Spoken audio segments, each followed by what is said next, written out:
આ છે એસ્થર હિક્સ, જે જાણીતા છે એબ્રાહમ હિક્સના નામથી,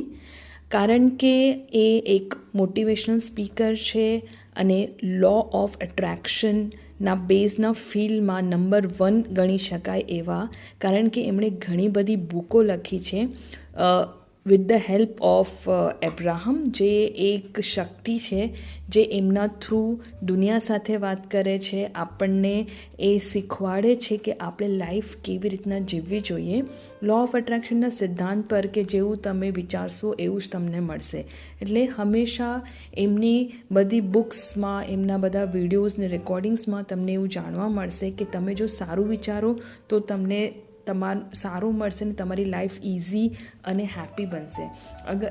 એ ફિલિંગ પર વધારે કન્સન્ટ્રેટ કરે છે, એટલે હંમેશા એમના વિડીયોઝમાં કહે છે કે સારું ફીલ કરો, સારું વિચારો અને